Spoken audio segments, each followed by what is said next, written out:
Good morning.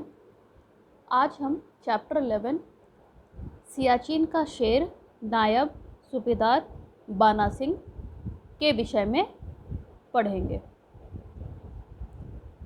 कुछ वर्षों पहले हिमालय की काराकोरम पर्वत श्रृंखला में स्थित एशिया के दूसरे सबसे बड़े ग्लेशियर सियाचिन की गगनचुंबी ऊंचाइयों पर भारतीय जवानों को पाकिस्तानी घुसपैठियों से जूझना पड़ा था। इस सफल अभियान में नायब सूबेदार बाना सिंह ने अपने साहस एवं शौर्य का प्रदर्शन किया था। इस लेख में सियाचिन संघर्ष के विषय में जानकारी दी गई है तथा इस अभियान के नायब सूबेदार बाना सिंह के शौर्य, साहस एवं सूझबूझ की झांकी प्रस्तुत की गई है। तो आइए इस पाठ में हम समझते हैं और पढ़ते हैं इसको। गोलाबारी की भीषण आग में झुलस रहा था बर्फीला सियाचिन। लेकिन क्या आप जानते हैं कि क्या है यह सियाचिन? यह है हिमालय की काराकोरम पर्वत श्रृंखला में स्थित एशिया का दूसरा सबसे बड़ा ग्लेशियर यानी हिम नदी, वैसी नदी जो बर्फ से जमी हुई होती है। 5400 मीटर से 5760 मीटर तक की ऊंचाई पर यह स्थित है। इस हिमनद का एक भाग लेह के पास है। इसके पास से ही गुजरती है लेह और श्रीनगर को जोड़ने वाली सड़क। हमारे राष्ट्र की सुरक्षा की दृष्टि से इस सड़क का विशेष महत्व है, क्योंकि सियाचिन की ऊंचाइयों पर बैठा हुआ दुश्मन गोलाबारी करके लेह को श्रीनगर से काटकर भारत की सुरक्षा को गंभीर खतरा उत्पन्न कर सकता है। सियाचिन में 12 मास बर्फ जमी रहती है। तापमान -40 से -50 डिग्री सेल्सियस तक रहता है। घास का एक तिनका भी वहाँ नहीं उगता। वहाँ हाड़ कपा देने वाली भयंकर ठंड होती है। सियाचिन की ऊंचाइयों पर पाकिस्तान की ओर से चढ़ना सरल है, लेकिन भारत की ओर से चढ़ना बहुत कठिन है, प्रायः असंभव है। हुआ यह कि अनुकूल भौगोलिक स्थिति का लाभ उठाते हुए पाकिस्तानी सैनिकों ने सियाचिन के सबसे ऊंचे स्थान पर पहुंचकर अपनी चौकी बना ली और शस्त्रार्थों का भंडार जमा कर लिया। वहां बहुत हथियार जमा कर लिए। उन्होंने बड़ी शान से अपने प्रथम राष्ट्रपति कायदे आजम मोहम्मद अली जिन्ना के नाम पर उस चौकी का नाम रख दिया कायद चौकी। वहां सुरक्षित ऊंचाई पर बैठकर पाक सैनिक आए दिन भारतीय चौकियों पर गोलियां बरसाते या भारतीय हेलीकॉप्टरों को निशाना बनाते रहते थे। भारतीय सेना के लिए सियाचिन में पाक सैनिकों की ये हरकतें एक गंभीर चुनौती थी। पृष्ठभूमि के छोटे से टुकड़े की रक्षा करने का नहीं था, प्रश्न था कर्तव्य पालन का, प्रश्न था आत्मगौरव के संरक्षण का, प्रश्न था देश की एकता और अखंडता की रक्षा करने का। सियाचिन पर स्थित यह कायद चौकी एक अभेद्य किले जैसी थी। अभेद्य यानी जिसको हम नहीं भेद सकते। 21,153 फुट की गगनचुंबी ऊंचाई और चढ़ाई नितांत कठिन, बहुत मुश्किल, लगभग असंभव, और वहाँ पर असहनीय ठंड का प्रकोप, ऐसी ठंड जो सह भी ना पाए। वहाँ तेज़ बर्फीली आंधियाँ और प्राकृतिक रूप से बनी 1500 फुट ऊंची बर्फ की दीवारें किसी भी दुस्साहसी सैनिक के लिए गंभीर चुनौती बनकर हरदम सिर उठाए खड़ी रहती थी। सूरज की धूप में चमचमाता हुआ दुर्लभ्य बर्फीला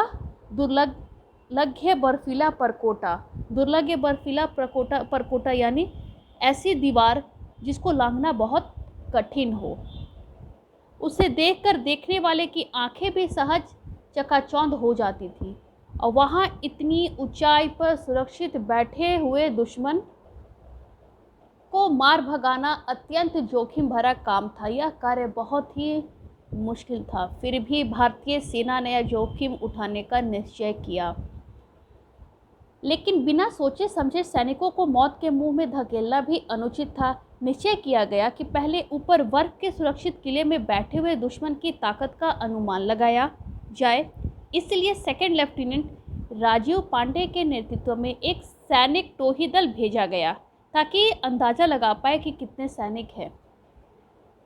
बर्फ की ऊंची दीवार पर जोखिम भरी चढ़ाई चढ़ते हुए जाबाज भारतीय जवान दुश्मन के ठिकाने पर पहुंचने ही वाले थे कि शत्रु सैनिकों ने उन पर मशीन गनों से गोलियां बरसानी शुरू कर दी। सेकंड लेफ्टिनेंट पांडे तथा 5 अन्य जवान गोलियों के शिकार हो गए। इस असफलता की कहानी सुनाने के लिए केवल 3 जवान ही जीवित बच पाए।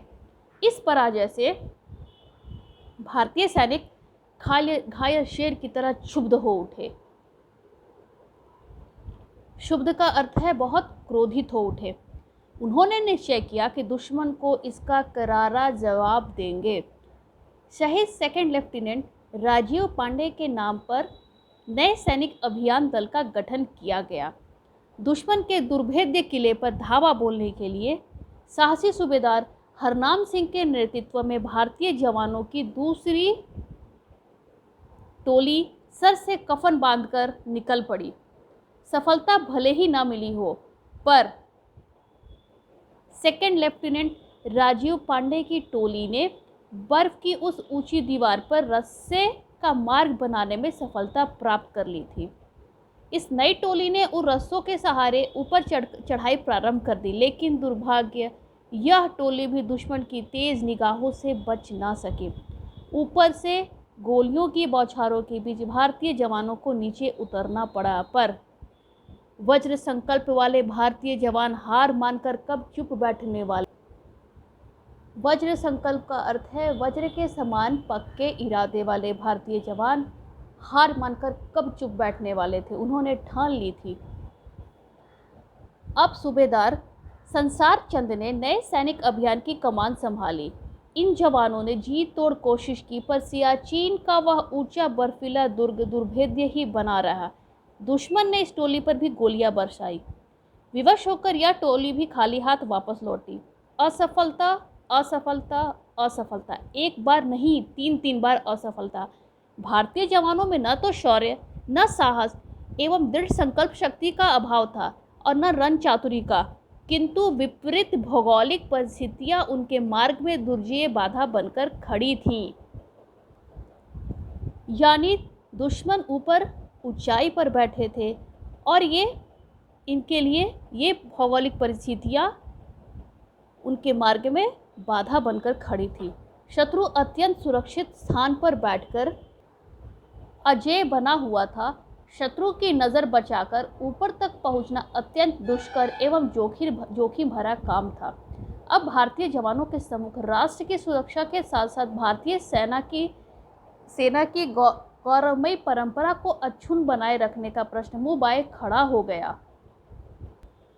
यानी यह एक मुश्किल प्रश्न के समान हो गया जिसका हल ढूंढना मुश्किल था।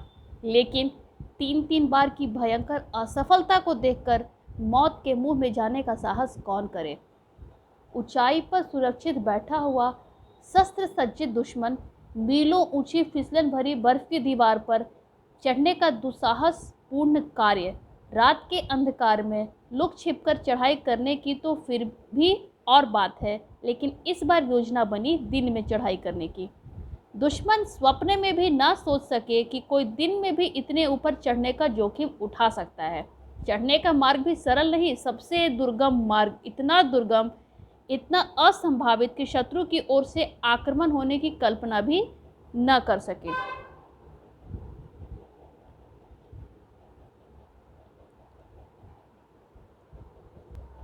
यानी रास्ता ऐसा था जिससे शत्रु ये कभी सोच भी नहीं सकते थे कि इस ओर से आक्रमण की जा सकती है। दुश्मन के खिलाफ करो या मरो के दृढ़ संकल्प के साथ भारतीय सेना के अदम्य साहसी नायब सूबेदार बाना सिंह 4 जवानों को साथ लेकर दुश्मन को सबक सिखाने के लिए तैयार हो गए। नायब सूबेदार बाना सिंह को इस जोखिम पूर्ण अभियान का नेतृत्व करने के लिए किसी ने बाध्य नहीं किया था। उन्होंने तो स्वयं ही देश के सम्मान की रक्षा के लिए जलती हुई आग में कूदने के लिए अपने को प्रस्तुत किया था। 26 जून 1987 दोपहर के 1:30 बजे थे। सियाचिन हिमनद की ऊंचाइयों पर स्थित कायद पोस्ट की बर्फ की ऊंची दीवार तेज धूप में चमचमा रही थी। चमक इतनी तेज कि देखने वाले की आंखें चौंधी आ जाए। शस्त्र सज्जित दुश्मन घात लगाए ऊंचाई पर छिपा बैठा था। ऊपर से दूर तक सब कुछ साफ साफ दिखाई देता था। ऐसे में उस बर्फ की ऊंची दीवार पर चढ़ाई करने वाले लोगों को ऊपर बैठा हुआ दुश्मन आसानी से गोली का निशाना बना सकता था। ऊपर चढ़ने का प्रयास अपने को मौत के मुंह में झोंकने के समान था, लेकिन जाबाज भारतीय वीरों ने अपने सिर से कफन बांधकर प्राकृतिक बाधाओं की परवाह न करते हुए ऊपर चढ़ने का निश्चय कर लिया। आग से खेलने वाले नायब सूबेदार बाना सिंह सतर्क दृष्टि से दुश्मन की टोह लेते हुए अपनी टोली के साथ ऊपर चढ़ने लगे। मार्ग अत्यंत दुर्गम और जोखिमपूर्ण था। जरा सी असावधानी से प्राण संकट उपस्थित हो सकता था। दोपहर की धूप में अपने को छिपाना असंभव था। साहसी बाना सिंह अपनी टोली की हिम्मत बढ़ाते हुए बर्फीली दीवार पर रेंगते हुए मुस्तैदी के साथ ऊपर चढ़ते जा रहे थे। उनके मन में ऊपर चढ़कर दुश्मन का सफाया करने का वज्र संकल्प था। बर्फ पर रेंगते रेंगते उनका शरीर थककर चूर हो गया था, पर जैसे जैसे वे चढ़ते गए उनका उत्साह दुगना बढ़ता गया। उनके सामने एक ही लक्ष्य था, दुश्मन की मांद में पहुंचकर उसे नेस्तनाबूद कर देने का। नेस्तनाबूद का अर्थ है उसे तहस नहस तथा नष्ट कर देने का। सचमुच मन में दृढ़ संकल्प हो तो न कुछ भी असंभव होता है और न बड़ी से बड़ी बाधाएं भी लक्ष्य पूर्ति में बाधक बन पाती हैं। साहस के पुतले बाना सिंह सब कठिनाइयों को झेलते हुए अंततः दुश्मन के पास पहुंचने में सफल हो गए। पास पहुंचकर उन्होंने मोर्चा संभाल लिया। दुश्मन को इनके मोर्चा संभाल लेने की तनक भी भनक न लग पाई। भारतीय जवानों ने मोर्चा भी उस ओर से संभाला था जिस ओर से दुश्मन को किसी भी खतरे की आशंका नहीं थी। दुश्मन ने सोचा ही नहीं था। फिर भी बाना सिंह और उनके दिलेर साथियों ने दुश्मन पर अचानक जोरदार हमला बोल दिया। शत्रु इस अप्रत्याशित आक्रमण से हक्के बक्के रह गए। उन्होंने सोचा ही नहीं था कि अचानक इस तरह का हमला हो सकता है। वे आश्चर्यचकित रह गए। बाना सिंह ने बहुत निकट से हथगोलों की वर्षा करके शत्रुओं के हौसले पस्त कर दिए। अब शत्रु भी संभले और बाना सिंह तथा उनके साथियों पर भारी मशीन गनों से गोलियां बरसाने लगे। भीषण प्रत्याक्रमण यानी आक्रमण के जवाब में दिया जाने वाला जवाब या किया जाने वाला हमला। इस भीषण प्रत्याक्रमण को देखकर भी साहसी बाना सिंह नहीं विचलित हुए और ना ही वो डरे। ऐसा लगा कि जैसे उनके सिर पर खून सवार हो गया। वे भीषण गोलाबारी की परवाह न करके क्रुद्ध केसरी यानी एक शेर की तरह अपनी जान हथेली पर लेकर दुश्मनों की खाइयों में कूद पड़े। संगीनों से आमने सामने भीषण युद्ध हुआ जिसमें शूरवीर बाना सिंह और उनके साथियों ने दुश्मनों को चुन चुन कर मौत के घाट उतार दिया। कुछ कायर शत्रु सैनिकों ने वहां से भागकर अपनी जान बचाई। बाना सिंह ने अप्रतिम साहस एवं शूरवीरता तथा अनुकरणीय नेतृत्व का प्रदर्शन करके चौकी पर से दुश्मनों का पूरी तरह सफाया कर दिया। इस प्रकार इस अत्यंत महत्वपूर्ण सैनिक चौकी पर भारतीय सेना का अधिकार हो गया। बाद में कृतज्ञ राष्ट्र ने नायब सूबेदार बाना सिंह के इस परम साहसिक अभियान का सम्मान करते हुए इन्हें परमवीर चक्र से सम्मानित किया तथा इनके नाम पर सियाचिन की इस सर्वोच्च चौकी का नाम बाना पोस्ट रख दिया। 6 जनवरी 1949 ईस्वी को कटियाल जो जम्मू कश्मीर में है इनका जन्म हुआ तथा हाई स्कूल तथा शिक्षा प्राप्त करने वाले बाना सिंह जो अब सेवा निवृत्त हो चुके हैं शौर्य, साहस और कर्तव्य परायणता की ही प्रतिमूर्ति नहीं है, इनमें उच्च कोटि की विनम्रता भी है। अहंकार तो इन्हें छू भी नहीं गया। आत्म प्रशंसा से वे कोसों दूर है। इस महत्वपूर्ण सफलता का श्रेय वे अपने को नहीं देते। उनका मानना है कि भारतीय सेना में कर्तव्य परायणता एवं शौर्य का स्तर इतना ऊंचा है कि भारतीय सेना का कोई भी जवान ऐसा साहसिक कार्य करने में सफल हो सकता है। सियाचिन की बुलंदियों पर झंडा गाड़ने वाले बाना सिंह सचमुच सियाचिन के शेर है। वे सियाचिन ही नहीं भारत के शेर है। उन जैसे शूर एवं साहसी सपूत पर किस भारतवासी का मस्तक गर्व से ऊंचा नहीं हो जाएगा। आप इस पाठ को पढ़ेंगे तथा शब्दार्थ याद करेंगे। धन्यवाद।